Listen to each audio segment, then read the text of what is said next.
Salam mahabbah, salam sejahtera, istri, anak-anak, cucu, menantu, dan kerabat terdekat.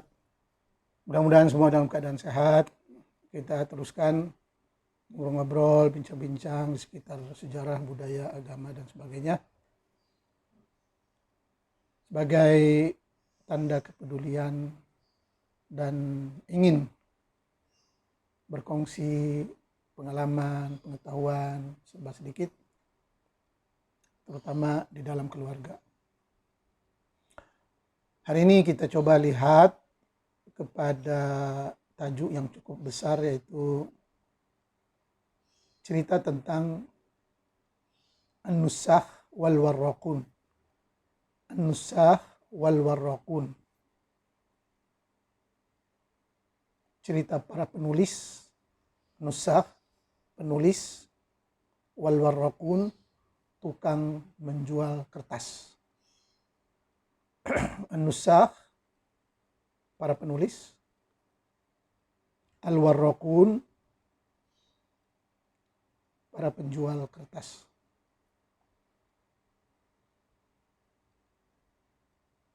Di antara kehebatan zaman pemerintahan Abbasiyah, yaitu zaman di mana sangat mementingkan ilmu pengetahuan. Setelah perjalanan bangsa Arab dari sebelum Islam, kedatangan Islam pada zaman Nabi, zaman Khulafa ar-Rasyidun, Abu Bakar, Umar, Utsman, Ali, zaman Bani Umayyah. Sepanjang zaman itu belum ada lagi yang dikatakan kitab majmu', himpunan buku-buku, tulisan buku-buku, karya ilmiah. Bahkan semua tahu bahwa bangsa Arab adalah bangsa ummi, bangsa tidak membaca dan menulis, yaitu buta huruf. Dan mereka lebih mengandalkan kepada hafalan, terutamanya syair, hifdzus syair. Karena syair merupakan asy-sya'ru diwanul Arab. Puisi adalah catatan sejarah bangsa Arab. Hari ini kita menyaksikan karya-karya puisi baik yang pernah didendangkan pada era sebelum Islam, setelah Islam, pada era Umawi. Semua karya-karya itu mula dicatat, mula dibukukan, mula dikumpul pada era Abbasiyah. Tepatnya fi muntasaf al-qarn al-thani al-hijri, pada pertengahan abad kedua Hijriah, yakni lebih kurang 200 tahun setelah kematian Nabi. Jadi para pengkaji sejarah, arkeologi, manuskrip, sampai ke hari ini terus mencari gali, mencari tahu peninggalan-peninggalan Arab sebelum Islam. Hampir tidak ada, baik dalam bentuk manuskrip ataupun dalam bentuk ukiran batu bertulis. Bahkan batu bertulis yang ada sekarang pun masih lagi diragukan dari sudut sejarah penulisan, usia batu, dan bentuk penulisan. Hari ini semuanya dikaji dengan cara ilmiah. Bahkan Dr. Muhammad Al-Ansari, dekan Fakultas Sastra di King Saud University, semasa saya belajar di sana, pernah putus asa apabila mencari peninggalan-peninggalan sejarah pada era sebelum Islam, bahkan setelah Islam pun, yang dijumpai hanya dalam bentuk kuburan yang tidak jelas dan terlalu mengada-ngada. Tidak seperti peninggalan-peninggalan sejarah Mesir purba dengan piramidnya, dengan Abul Hulnya, dengan peninggalan-peninggalan yang ada di Sungai Nil. Begitu juga dengan candi-candi yang ada di Indonesia, Borobudur, Prambanan, dan sebagainya, jelas sejarahnya. Begitu juga dengan tamadun Cina, tamadun Hindu, peradaban Cina, peradaban Hindu, peradaban Persia, semuanya meninggalkan kesan-kesan sejarah, peninggalan sejarah yang jelas. Hanya bangsa Arab, bangsa Badawi, seterusnya bangsa Quraisy Islam yang coba dicari segala bentuk manuskrip arkeologi peninggalan sejarah masih lagi kabur dan tidak jelas. Hari ini usaha terus dilaksanakan dengan melibatkan berbagai ahli dan kepakaran dari Jerman, dari Perancis, dari negara Arab sendiri. Semuanya untuk mencari kesan-kesan peninggalan sejarah masa lalu. Dan inilah yang dikatakan kajian ilmiah yang berterusan. Kajian sejarah yang berterusan. Tidak ada kata berhenti, tidak ada kata putus asa, tidak ada kata cukup.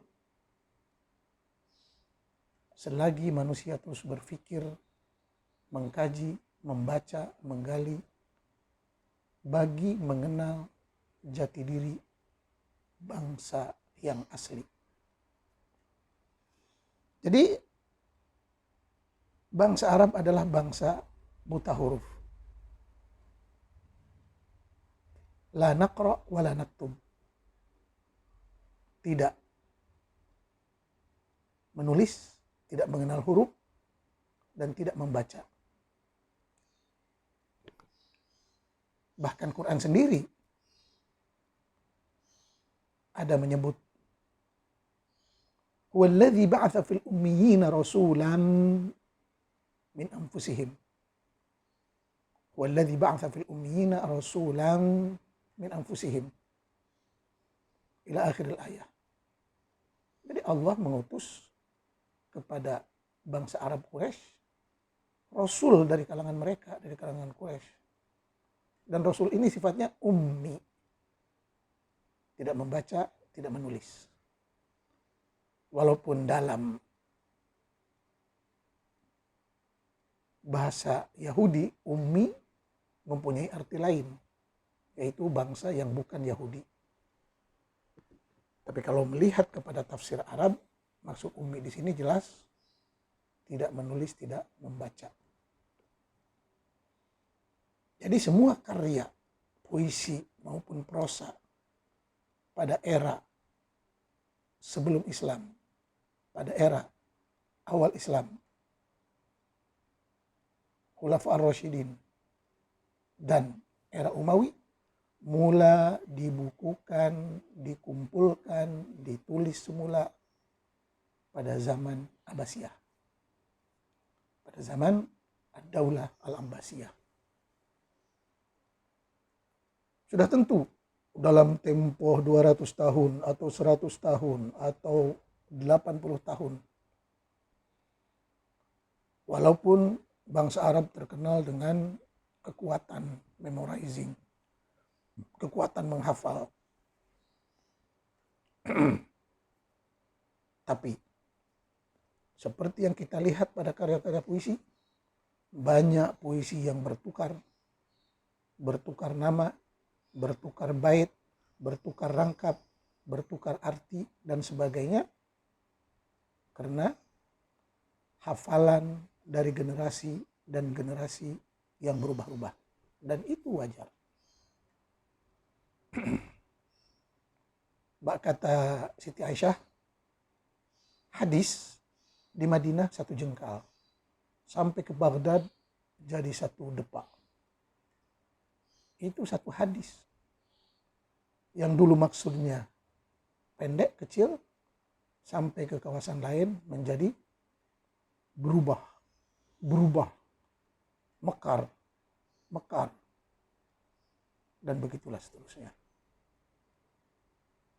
Ini perlu diperhatikan dengan cermat, hati-hati, dan dengan serius. Bahkan kalau kita tinjau kepada sikap Nabi tentang budaya menulis, banyak hadis yang bertabrakan. Katanya Nabi pernah bersabda, la taktubu anni syai'an wa man katabahu falyamhuhu. Itu jelas. Nabi melarang sesiapa menulis apa-apa dari baginda. La taktubu anni syai'an wa man katabahu falyamhuhu. Tidak boleh siapapun menulis dariku apa-apa. Dan kalau ada yang menulis, cepat hapus. Itu.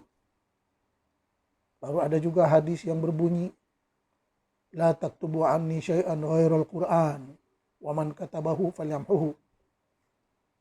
Jangan ada yang menulis dari aku selain Al-Quran.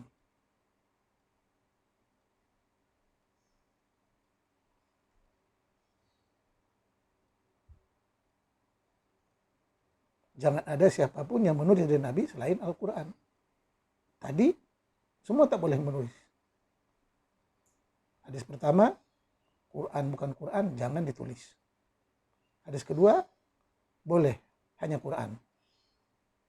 Dan jangan hadis. Begitulah sikap sahabat jadi bercanggahan antara boleh dan tidak boleh. Dan semua tahu apabila Nabi Muhammad meninggal, Nabi tidak meninggalkan apa-apa. Nabi tidak meninggalkan satu huruf pun tertulis. Nabi tidak meninggalkan Quran baik hadis yang tertulis. Tidak ada. Sehingga apabila beberapa sahabat berpikir, terutamanya setelah perang Riddah yang telah membunuh banyak sahabat, terutama di kalangan huffaz, di kalangan yang penghafal Al-Quran. Oleh karena takut Quran hilang, maka beberapa sahabat mengusulkan kepada Abu Bakar untuk menulis Al-Quran.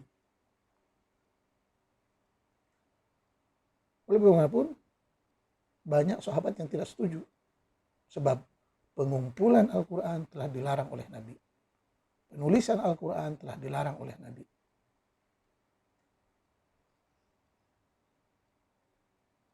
Bahkan Abu Bakar sendiri menentang bagaimana kita melakukan sesuatu yang tidak dilakukan oleh Nabi. Jadi pengumpulan Al-Quran itu sebenarnya bid'ah. Sesuatu yang mengada-ngada. Bahkan boleh dikatakan memberontak kepada perintah Nabi. Tidak taat Nabi. Durhaka. Sebab Nabi telah berkata, la taktubu anni syai'an wa man katabahu falyamhuhu. Bahkan ketika Nabi naza dalam sakaratul maut, baginda ingin minta kepada sahabat yang ada di sekitarnya pena dengan kertas yang terkenal dalam hadis Ar-Raziyah ataupun Raziyatul Khamis. Silahkan dicari. Raziyatul Khamis. Rasul minta ketika menjelang kematian baginda untuk menulis sesuatu pesan yang tidak akan menyesatkan umatnya. Tapi Umar menentang dengan berkata,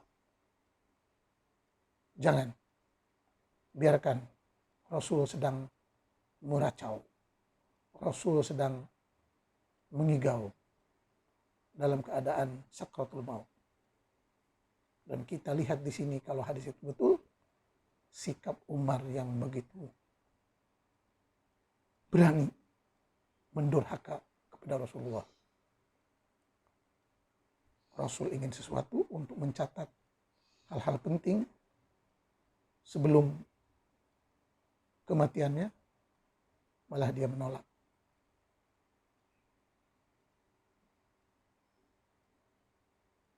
Atuni bidawatin aktubu lakum lan tadillu ba'di abada. Hadis itu jelas. Bisa dilihat di Google dengan uraiannya sekali. Tidak ada. Nabi meninggal, Quran belum ditulis, hadis pun tidak ditulis.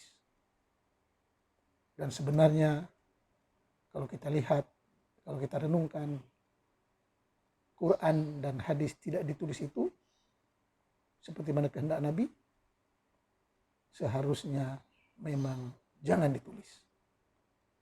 Jangan dibukukan. Agar umat Islam berpikir secara bebas, secara merdeka, secara terbuka, dan tidak dikendalikan oleh Quran dan hadis yang tidak jelas. Tidak dikendalikan oleh Quran dan hadis yang mengandungi multi tafsir, berbagai tafsiran. Al-Quran hammal aujuh, hadis juga hammal aujuh. Quran multi tafsir, multi pengertian, berbagai pengertian, begitu juga dengan hadis. Sebagai contoh, ada hadis. Rasul pernah bersabda, la tusalliyanna al-asra fi bani Quraidah. Kamu hendaklah bersolat asar di Bani Quraidah.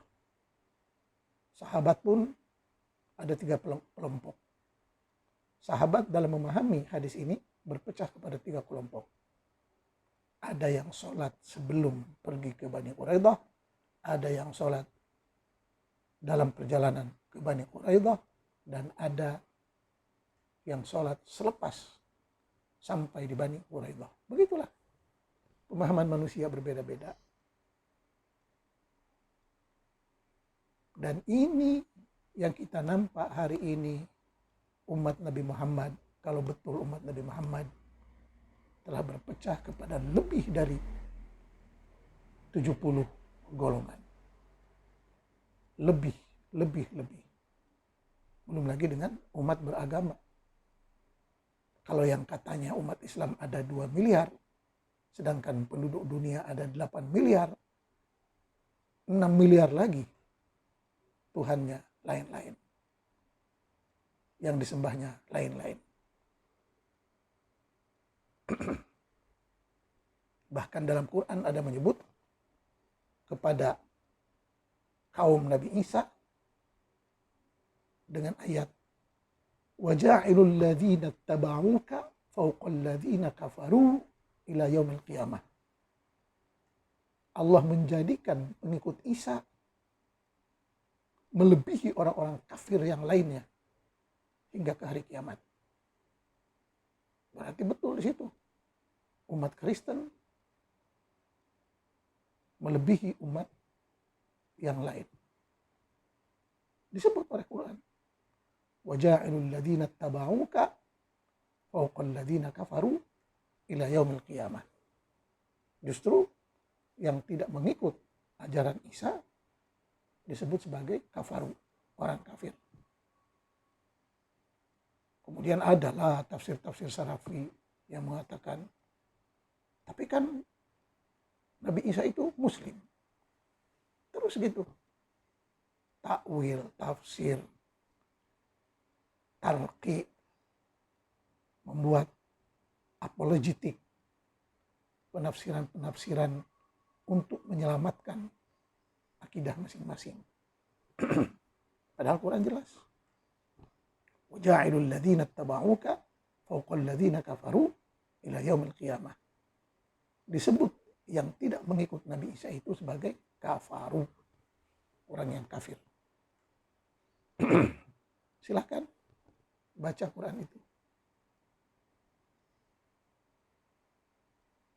Begitu juga dengan zaman Abu Bakar, zaman Bani Umayyah, pembukuan ilmu pengetahuan, pembukuan Al-Quran, pembukuan hadis belum lagi dilakukan. Bahkan hadis sendiri pada zaman Abu Bakar berhasil dikumpulkan ada sekitar 500 hadis. Dan setelah dipikir-pikir oleh Abu Bakar, bimbang, takut, cemas kalau hadis nanti akan bercampur dengan Al-Quran. Akhirnya yang 500 hadis itu dibakar semuanya. Dibakar. Dan mengutamakan Al-Quran saja.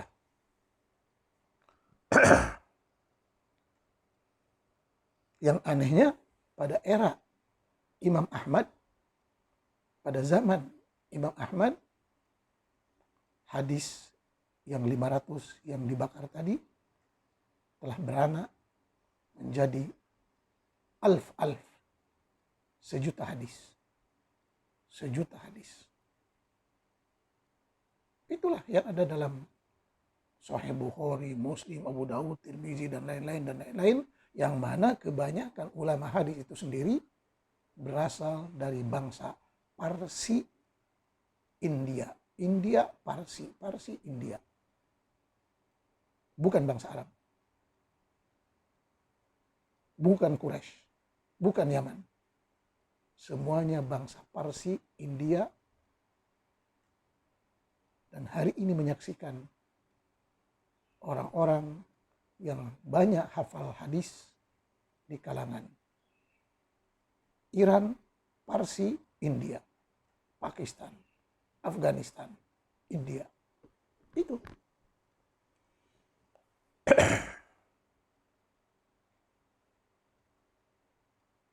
Sampai kita merasa heran. Kenapa tidak ada Sahih Al-Makki, Sahih Al-Madani, Sahih Al-Qahiri, Sahih. Ini Sahih Bukhari. Imam Bukhari. Dan setelah diselidiki, siapa Imam Bukhari? Seorang yang buta, tidak bisa bahasa Arab, hanya bisa mengumpulkan hadis. Aneh. Banyak keanehan dan keganjilan dalam membukukan Quran dan hadis. Jadi, pada zaman Nabi Quran tidak dikumpulkan, belum ditulis, dan ditulis pada era Abu Bakar. Hadis pada era Abu Bakar ada 500 hadis, semuanya dibakar, dan mula berkembang hadis itu pada era Ahmad bin Hanbal yang beranak menjadi sejuta hadis. Dan hari ini Muhammad bin Salman menantang semua ulama Islam supaya mengeluarkan, menapis, menyaring 100 hadis sahih yang betul-betul mutawatir. 100 hadis sahih yang betul-betul mutawatir dari puluhan ribu hadis. Hasilnya belum ada. Sebab memang sangat sukar untuk mengeluarkan, menyaring, menapis hadis-hadis sahih. Ini sekarang kajian ilmiah. Bukan bermaksud untuk meragukan, menyerang. Tidak, ini kajian ilmiah. Bani Umayyah dengan rasa kefanatikan, kearabannya, dia ingin menjadikan Islam hanya sebagai budaya Quraisy, budaya Arab, alat untuk menguasai dunia, dan tidak mau ada tafsiran-tafsiran agama mengatasnamakan Islam mengatasnamakan Arab. Sebab pada Bani Umayyah, Islam tidak lain dan tidak bukan hanyalah gambaran tradisi budaya bangsa Arab, terutamanya Arab Quraisy. Oleh itu, pada era Bani Umayyah tidak ada ulama agama, tidak ada penafsir-penafsir Quran, tidak ada agamawan-agamawan yang coba menafsirkan Quran sesuka dia. Tidak ada. Semuanya diamankan oleh Bani Umayyah. Maka hampir 100 tahun Islam tersebar sebagai budaya Arab. Arab Islam, Islam Arab. Dan apabila Bani Umayyah dikudeta oleh kuasa-kuasa asing dari bangsa Persia, Iran, Majusi dengan bangsa Turki yang bersekongkol dengan para pengkhianat Bani Abbas dan berhasil menggulingkan Bani Umayyah, maka setelah kejatuhan Bani Umayyah, para tentara Parsi, Majusi bersorak, berteriak dengan berkata, selamat tinggal Arab, selamat tinggal Islam. Selamat tinggal Islam, selamat tinggal Arab. Sebab tahu kalau Islam itu Arab, kalau Arab itu Islam, terutama Arab Quraisy. Karena Islam lahir dari masyarakat Arab Quraisy. Litunzira ummal qura wa man haulaha. Wa ma arsalna min rasulin illa bilisani qaumihi. Bilisanin arabiyyin mubin. Uktubul Quran bilughati Quraisy fa fihim nazal. Itu semuanya menunjukkan bahwa Quran Islam hanya untuk Arab Quraisy. Tapi masih lagi banyak yang tidak sadar akan hakikat ini. Bani Abbas setelah melihat dan mendapat warisan empire, kerajaan yang begitu luas, dari timur ke barat, dari utara ke selatan, dia berpikir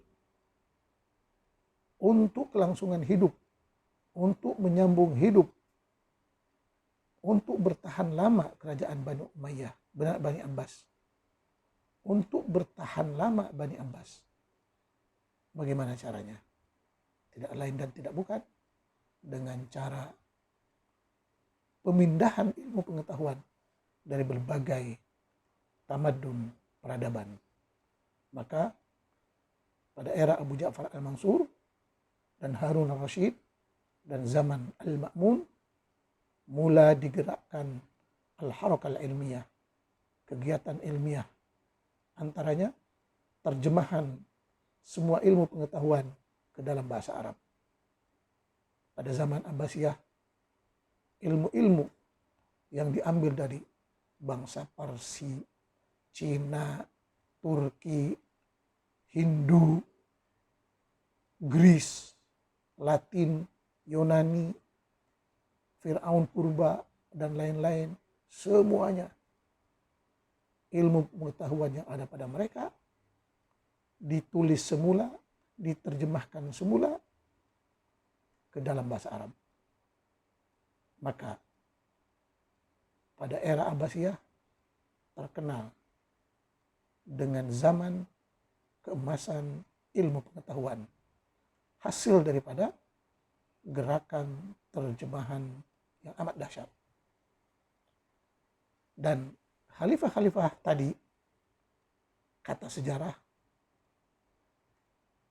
Abu Ja'far al-Mansur, Harun al-Rashid, al-Ma'mun, sangat mendorong, menyokong para ulama, para ilmuwan untuk berkarya, terus menulis, berpikir, mengkaji. Bahkan katanya satu buku dihargai dengan emas. Berapa beratnya buku itu, ditimbang dengan emas, ambillah emas itu. Sampai begitu sekali. Tapi hakikat yang mesti diketahui bahwa kebanyakan para ulama, kebanyakan para ilmuwan, kebanyakan para pemikir, penulis, penterjemah pada zaman Abbasiyah bukan orang Arab. Bukan orang Arab. Bukan orang Arab. Mereka terdiri daripada bangsa asing yang masuk Islam. Terutamanya dari bangsa India, Persia, Turki, Mogul, Cina, Bukhara, Yunani, Latin, dan lain-lain. Kenapa begitu? Sebab orang Arab, baik yang asli Arab atau yang kacukan Arab, anak-anak hamba, anak-anak gundik, semuanya mengejar kedudukan posisi di dalam kerajaan Abbasiyah. Dari khalifah, anak mahkota, panglima perang, menteri-menteri, gubernur-gubernur, camat-camat, lurah-lurah, dan sebagainya, dipegang semua jabatan kedudukan yang penting-penting oleh orang Arab. Sedangkan orang bukan Arab mempunyai kelas-kelas yang berbagai. Dan kebanyakan orang yang rajin menuntut ilmu, rajin menterjemah, dulunya merupakan sampah masyarakat yang sudah tidak ada pekerjaan lain. Sebab pekerjaan yang ada gaji, pekerjaan yang mempunyai kedudukan yang mulia, raja, menteri, panglima, ini semuanya hanya untuk orang Arab dan untuk orang-orang yang kuat, yang berpengaruh, yang mempunyai kedudukan yang ditakuti oleh khalifah dari bangsa Turki, Parsi, Yunani, dan lain-lain.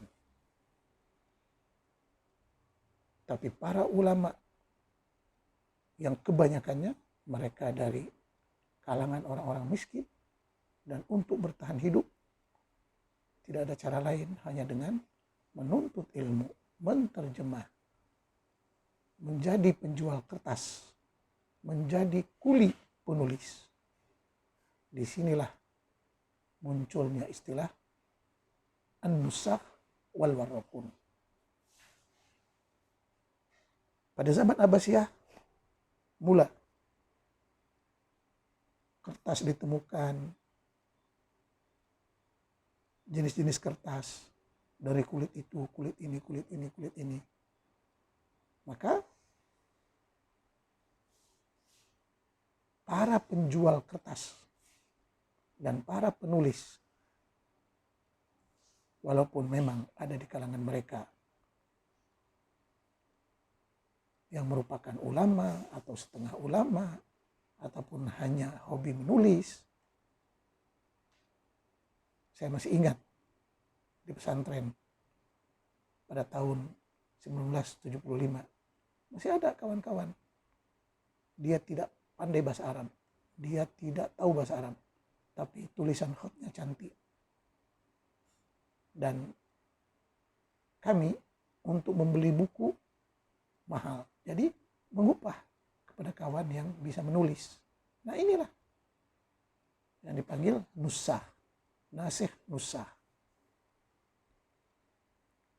Ada penulis yang jujur, dia betul-betul menulis manuskrip dari tuan pengarang yang asli.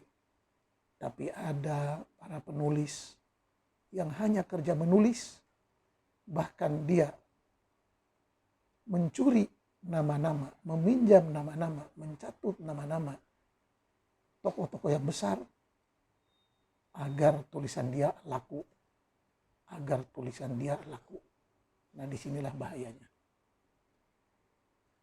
para penulis, para penjual kertas, bagaimana untuk melariskan kertasnya, bagaimana untuk menambah pendapatan mereka, tulis apa saja yang sampai kepada tangan mereka. Oleh sebab itu, pada era Abbasiyah, dengan persaingan keperluan hidup untuk cari makan, untuk bertahan hidup di dalam kerajaan pemerintahan yang berubah-ubah dan peperangan yang berterusan, para penulis, para penjual kertas terus giat menulis. Ada kalanya yang ditulis itu mempunyai owner, pemilik buku yang sah, yang asli, dan ada kalanya dia menulis hanya untuk mengisi waktu kosong, hanya untuk menerbitkan buku, mengeluarkan buku, tanpa mengetahui asal-usul penulisnya. Maka kita lihat hari ini banyak karya-karya tulisan yang dibuat pada era Abbasiyah seperti buku Alfu Lailah wa Lailah, 1001 Malam, buku Al-Aghani,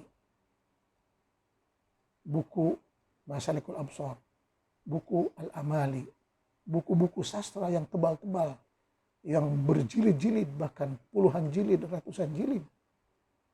Isinya hampir sama, copy paste. Isunya hampir sama, copy paste. Ditulis pada zaman yang sama oleh para nusakh dan para warroqin demi untuk melancarkan bisnis mereka. Maka di sini yang hak dan yang batil bercampur aduk. Ratusan buku yang tidak dikenal siapa authornya, siapa penulisnya. Begitu juga tokoh seperti Al-Ghazali dengan usia 50 tahun katanya menulis ratusan buku sampai ke 500 buku.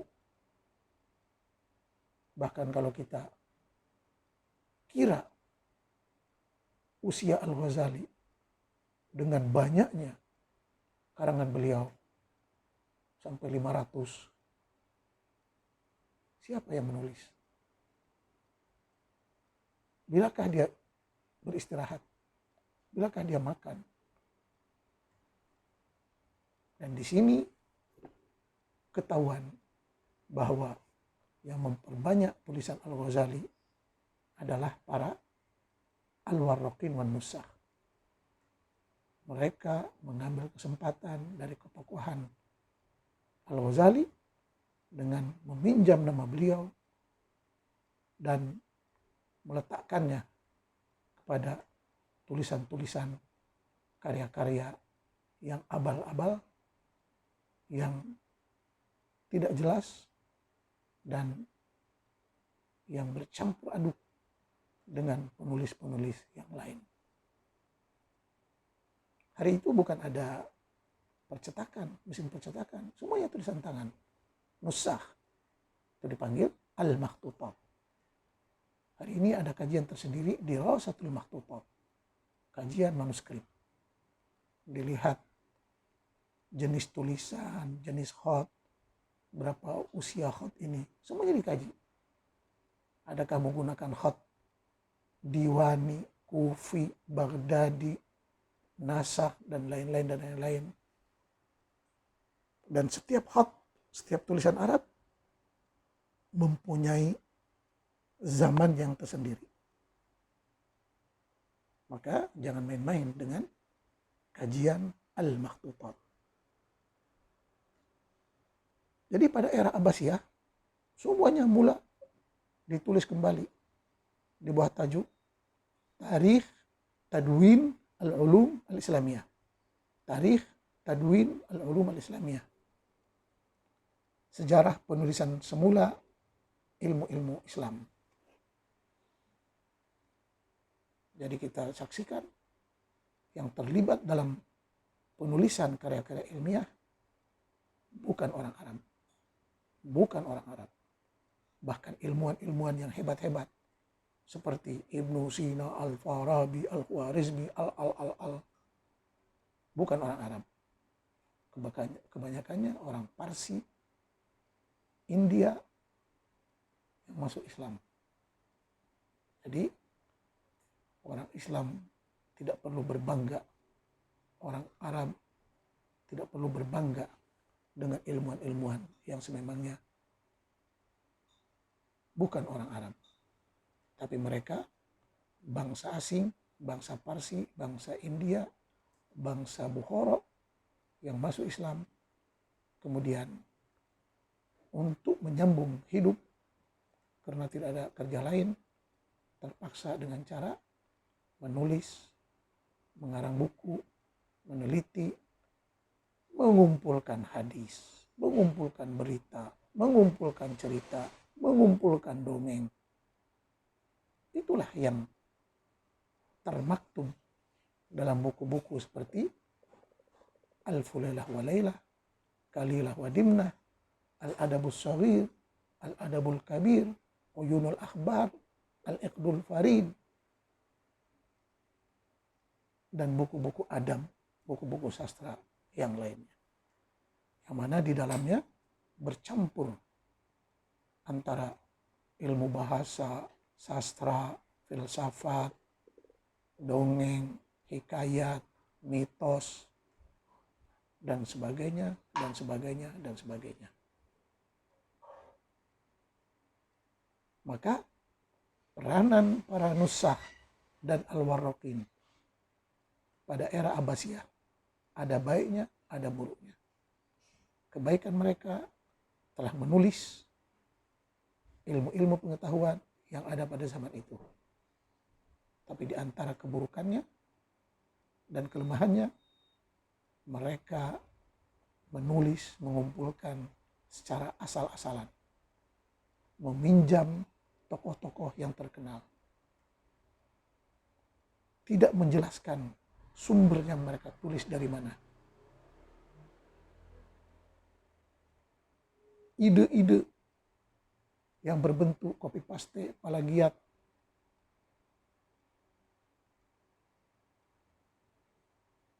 yang mana kita pada hari ini mengalami kesukaran untuk mencari-cari sumber asalnya. Tapi dengan kemajuan ilmu pengetahuan, teknologi, dan sebagainya, nampaklah kepada kita bahwa ilmu sains dan teknologi yang ditulis oleh orang-orang asing yang masuk Islam pada zaman Abbasiyah semuanya merupakan terjemahan alih bahasa dari peradaban India, peradaban Parsi Majusi, peradaban Yunani, peradaban Fir'aun Purba, dan sebagainya, dan sebagainya. Begitulah perpindahan ilmu pengetahuan dari generasi ke generasi yang lain. Sedangkan kalau kita kembali kepada asal ilmu orang Arab, hanya puisi. Hanya puisi. Ini terukir dalam pepatah mereka yang mengatakan asy-syi'ru diwanul Arab. Puisi adalah catatan sejarah bangsa Arab.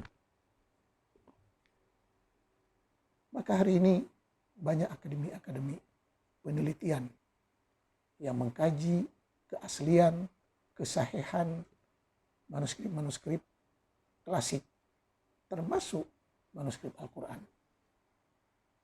Silahkan dibuka Dirasah Makhtutat Al-Quran. Dirasah Makhtutat Al-Quran. Kajian manuskrip Al-Quran. Ayo. Yang paling terkenal sekali adalah kajian Muhammad Al-Musayyih. Muhammad Al-Musayyih. Dan banyak lagi tokoh-tokoh yang lainnya. Dirasah Makhtutat Al-Quran. Begitu juga dengan dirasah Makhtutat Sahih Al-Bukhari. Dirasah Makhtutat Sahih Al-Bukhari. Kajian manuskrip Sahih Al-Bukhari. Yang paling terkenal sekali yang dibuat oleh Rashid Ilal. Rashid Ilal. Dan banyak lagi yang lain-lain yang akan dibongkar dalam kajian manuskrip Al-Quran ataupun manuskrip hadis yang lain. Ilmu adalah kekuatan. Ilmu adalah kemerdekaan. Ilmu adalah cahaya. Ilmu adalah kebebasan. Jadi, ayo kita semua cari ilmu, cari tahu sesuai dengan pesanan hadis, kun aliman, au muta'alliman, au mustami'an, au muhibban. Jadilah engkau orang yang berilmu, ataupun menuntut ilmu, ataupun mendengar. Banyak sekarang bahan-bahan yang baik, ataupun mencintai ilmu pengetahuan. Sebab al-mar'u aduwu ma jahil. Seseorang itu akan membenci apa yang tidak tahu. Atau kejahilan itu adalah musuh kepada setiap orang. Pepatah lain juga mengatakan, aduwun aqilun khairun min sadiqin jahil. Musuh yang bijak lebih baik daripada kawan yang dungu. Musuh yang pintar lebih baik daripada kawan yang bodoh. Dunia hanya dikuasai oleh orang-orang yang pintar, yang kuat, yang hebat. Bahkan Allah dengan para malaikatnya pun, kita saksikan hari ini hanya membantu orang-orang yang kuat, orang-orang yang berkuasa, orang-orang yang kaya. Sedangkan orang yang miskin, yang rela dengan kemiskinannya, yang rela dengan kebodohannya, yang rela dengan kelemahannya, akan terus tertindas, terhina, teraniaya. Moga kita menjadi insan bangsa yang kuat. Sekian, wassalam.